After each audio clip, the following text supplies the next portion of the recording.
നമ്മൾ കഴിഞ്ഞ ദിവസം കണ്ട ഒരു പ്രധാനപ്പെട്ട പ്രതികരണമുണ്ടായിരുന്നു ബി.ജെ.പി. നേതാവായ ശ്രീലേഖ IPSന്റെ.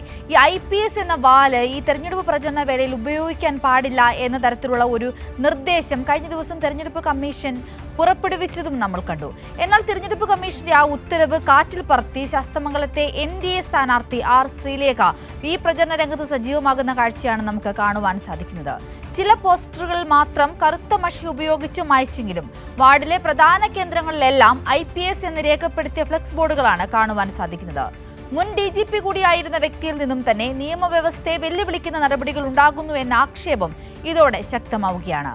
നമുക്ക് തിരുവനന്തപുരത്ത് നിന്നും കമലേഷ് തെക്കേക്കാട് തയ്യാറാക്കിയ റിപ്പോർട്ട് കാണാം.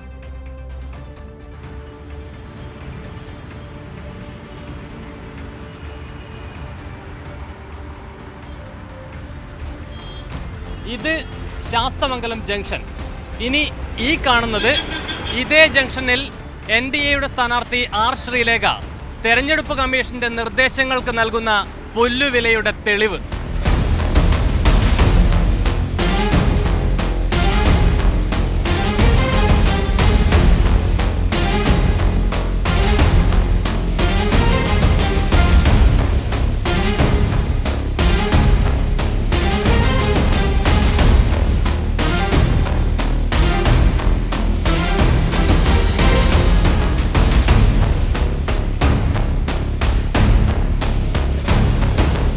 ശാസ്തമംഗലത്ത് നിന്നും 100 മീറ്റർ മാറിയാൽ ശ്രീരാമകൃഷ്ണ ഹോസ്പിറ്റൽ ജംഗ്ഷനിലെ കാഴ്ചയാണിത്.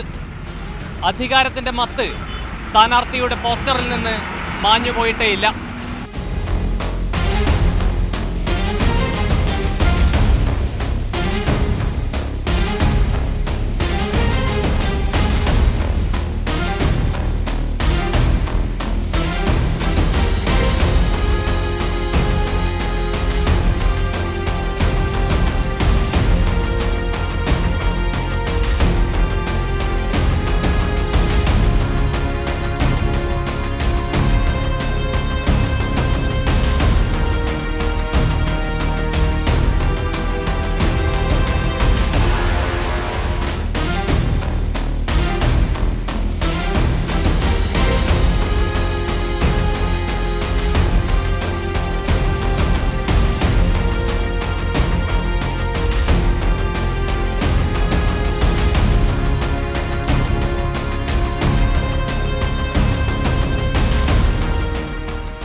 കൂടുതലൊന്നും പറയുന്നില്ല.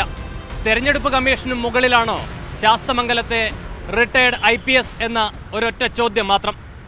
ക്യാമറ പേഴ്സൺ പ്രമോദ് പന്നിയോടിനൊപ്പം കമലേഷ് തെക്കേക്കാട്, കൈരളി ന്യൂസ്, തിരുവനന്തപുരം.